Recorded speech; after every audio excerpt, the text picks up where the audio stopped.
Madam Speaker, good to see you there. Good to see you, sir. And it's good morning yet, still, Madam Speaker.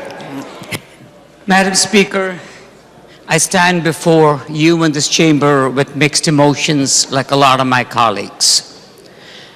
Day in and day out, we go out, and the first question that's asked of us when we are outside our homes or businesses, when are you going to have a budget? So I see us sitting here today, standing up and speaking on the budget, knowing that something has to be done so that we move our state forward in the right direction. One thing, Madam Speaker, is very clear. We need a budget because any budget is better than the draconian cuts that have come down the pike through executive order. Another thing that's extremely important, Madam Speaker, is not to live in this land of uncertainty, where towns, cities do not know what's going to happen to them. So I get that. I get the urgency. I mean, we are well past urgency. We are in October rather than in June, and we still don't have a signed budget, in spite of the fact that a bipartisan budget was passed both by the House and the Senate, and we know what happened to that budget.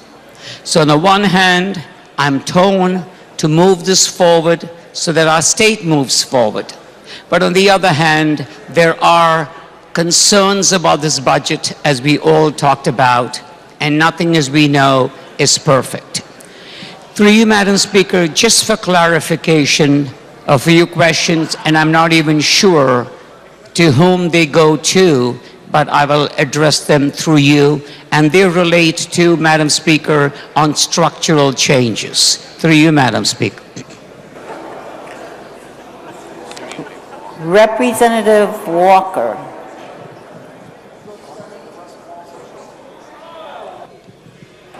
Chamber will stand at ease for a moment.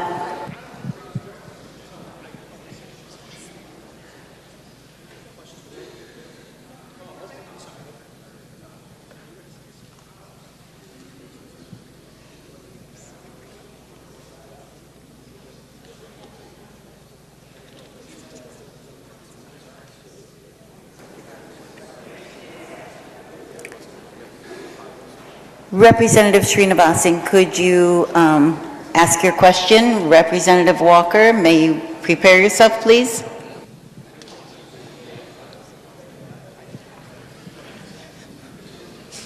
Yes.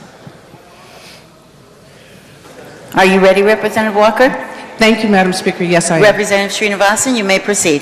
Thank you, Madam Speaker, and good to see you, Representative there. Good to see you, sir. Thank you. Through you, Madam Speaker, in Section 709, we talk about the spending cap, the constitutional spending cap. And as I understand it, Madam Speaker, we have a constitutional spending cap. But in the years that I have been here now, I have seen items that are not included in the so-called spending cap. Through you, Madam Speaker, in what I see here in Section 709, are there any items that are excluded from the constitutional spending cap? Through you, Madam Speaker. Representative Walker. Just one moment, Madam, please.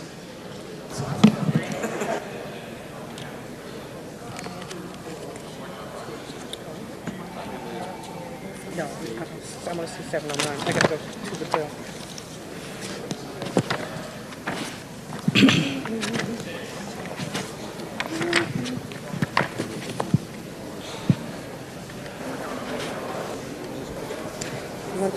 He wants to know what it...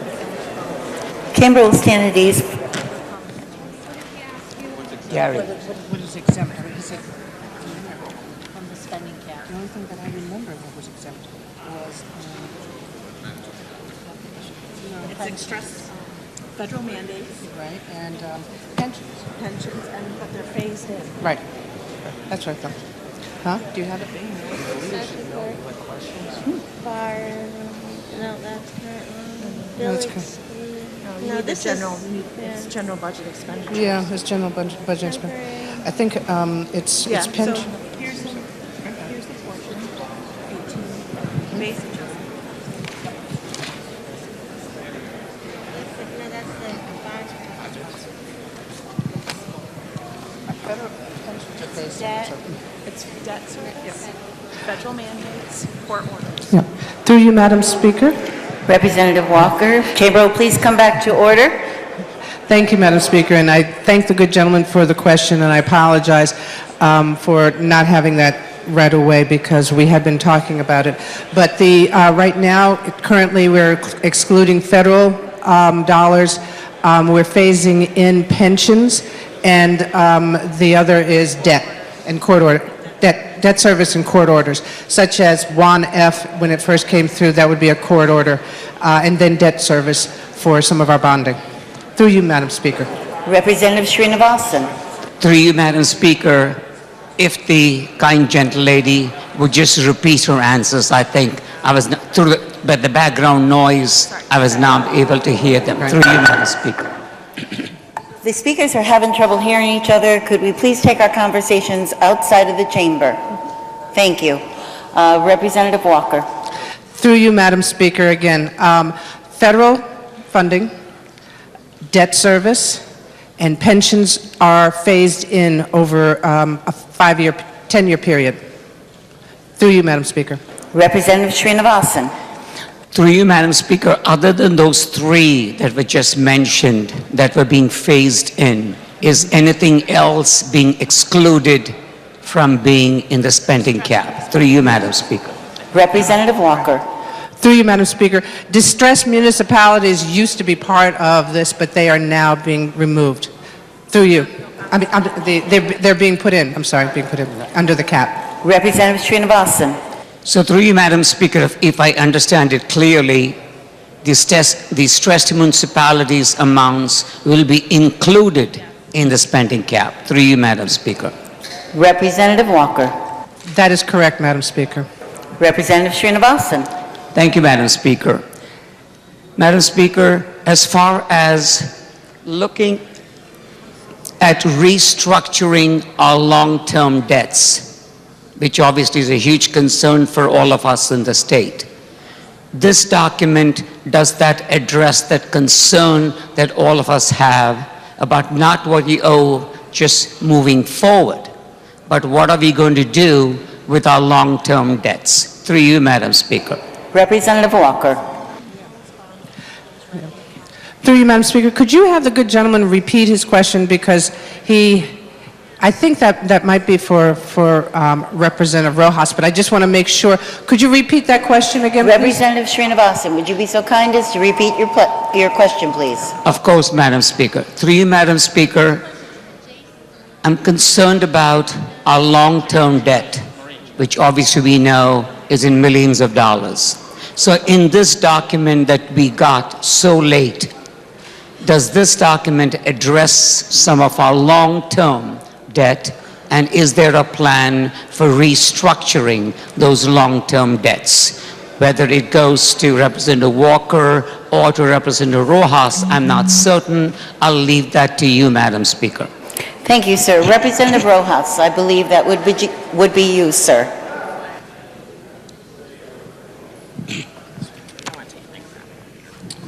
Thank you, Madam Speaker. Yes, there are significant policy changes included in this document that move us in the direction of addressing those structural deficits that we have in the out years. One example of that would be the volatility cap.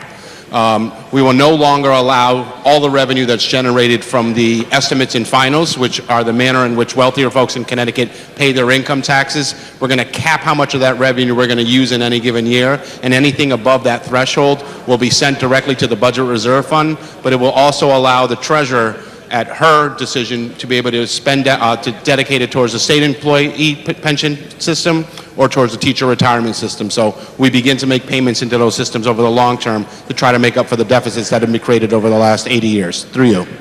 Thank you, sir. Representative Srinivasan. So through you, Madam Speaker, these changes in this document that Representative Rojas talked about, will that be addressing directly our long-term debts that we have incurred over these years? Through you, Madam Speaker.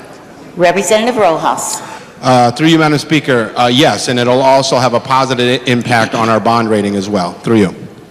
Representative Srinivasan. Through you, Madam Speaker, moving on to the bonds, and I know that in that case it goes to somebody else, I'm well aware of that.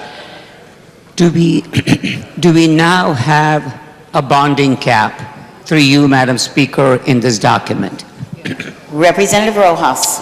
Through you, Madam Speaker, yes, it'll be capped at $1.9 billion a year. Through you. Representative Srinivasan. And through you, Madam Speaker, if I understood what was presented to us earlier in the day, our current bond that we're looking for is 1.6. Through you, Madam Speaker. Representative Rojas. Through you, Madam Speaker, I believe that number, the 1.6, is current law. Basically, we're allowed to bond up to 1.6% of our general fund revenues. So that's what the 1.6 is. The bond cap itself is actually 1.9 billion. Through you. Representative Srinivasan. Through you, Madam Speaker, the bond cap is 1.9, I get that. But I thought what was presented to us earlier was that in the first year, we will be bonding 1.6 million and then moving on to 1.3 in year 19. Through you, Madam Speaker. Representative Rojas. Through you, Madam Speaker, yes, that's correct. Those are the current bond authorizations that are included in this budget. Through you. Representative Srinivasan. Thank you, Madam Speaker.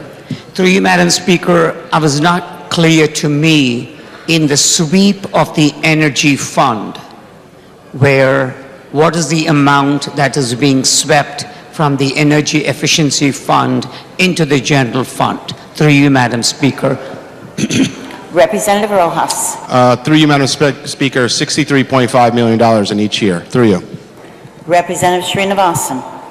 And my final question, through you, Madam Speaker, the tobacco settlement fund, which obviously is used for tobacco cessation and for tobacco education, is more of that tobacco settlement fund being transferred into the general fund? Through you, Madam Speaker. Representative Rojas. Through you, was the question whether there is a transfer? Through you. Representative Srinivasan, would you clarify, please? I definitely will, Madam Speaker. It's probably a two-part question. What is the amount being transferred, and is it more than what we have transferred in the past in previous budgets, in the previous budget that we just passed? Through you, Madam Speaker. Thank you, sir. Representative Rojas. The transfer amount is $6 million for the current fiscal year, and I think depending on the year, that number fluctuates up and down. So I can't tell you whether it's more than the current year, but it's $6 million in this budget. Through you. Representative Srinivasan. Thank you, Madam Speaker. Those are the questions I had to just clarify for myself. I will definitely be listening to the debate as it moves on, as I continue to struggle as to what needs to be done, knowing very well that we need a budget. There's no question about that at all. Knowing very well that this budget, there's a lot of good in this budget, no question about that as well.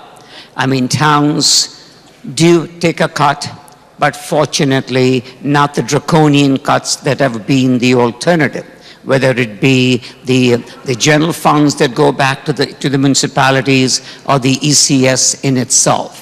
So there is, thanks to the good work in a bipartisan way, a lot of good in this budget, but the taxes that are there, the sweeps that are there in this fund, and the fact that we have always talked about no increased taxes gives me those mixed feelings about what needs to be done moving forward.